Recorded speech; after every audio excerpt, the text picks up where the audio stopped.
Question: are women incapable of waging war?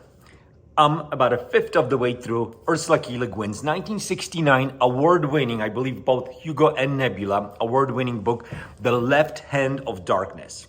It's a book that is definitely making me think. It's a book that I was a little bit intimidated, because I've heard a lot about it. I was a little bit intimidated opening up the first pages of it, and it's proving to be a fantastic read. It's proving to be a book that is making me think. It's a slow read as I'm writing, highlighting, and now shooting a video about some of the ideas.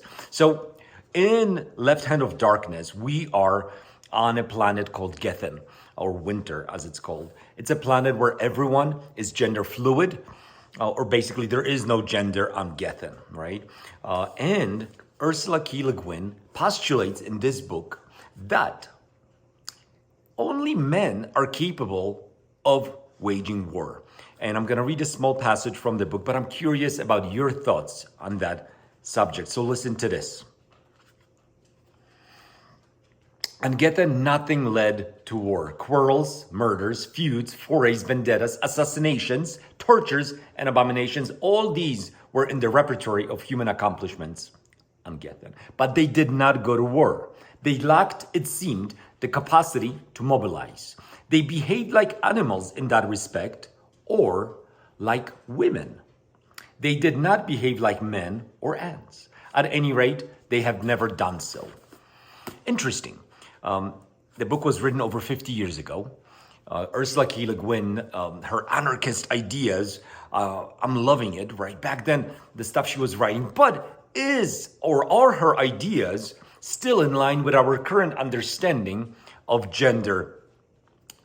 Because I'm accepting gender as a spectrum, but this specific passage is pointing to Ursula K. Guin's thoughts and philosophy on gender, and there seems to be a huge split. If only men are capable of waging war and women are not, or people who are gender fluid are not capable of waging war, well, that would suggest that there is a rift that is substantial, to say the least. So she is saying that while women or non-binary people are capable of huge atrocities, we're talking torture, she's writing about murder, for sure, women are capable of, they're not capable of waging war. What does that say about gender if there's this big split? I'm wondering, I'm thinking.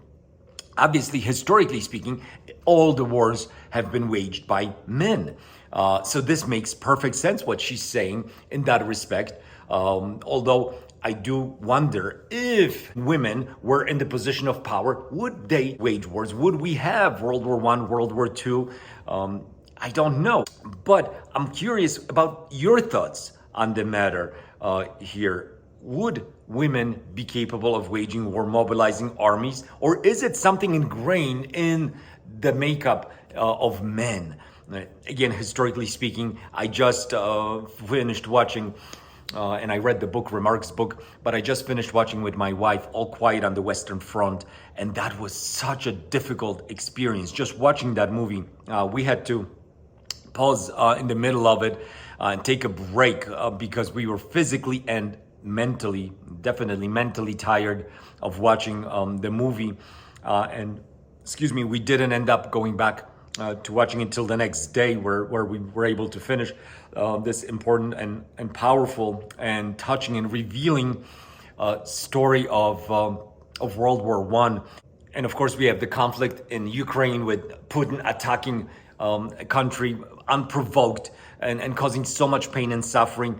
So I wonder, maybe Ursula K. Guin is right with the fact that women would never be able to, or want to, or be capable of atrocities at scale like that.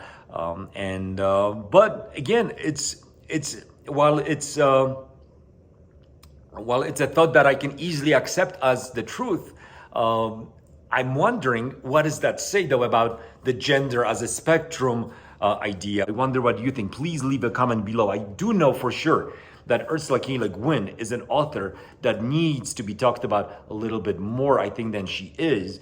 This book, and I was intimidated, like I said, opening up the first pages. I am loving. And The Dispossessed, I'm gonna have to read very soon after. As well, the anarchist ideas that she has are definitely interesting. Even if I don't agree with everything she's saying, I think certainly she's making me think. So I'm pretty sure this book is going to be high on my list of favorite books of this year, if it continues in the vein that it has started through the first 50 or so pages. So anyway, thank you for watching. Let me know your thoughts on gender, and specifically the idea around violence and wars as it relates to men, women, non-binary. Would the world be a better place? I'm not sure what I think about some of these ideas, but I'm glad to be pondering them right now as I'm reading The Left Hand of Darkness.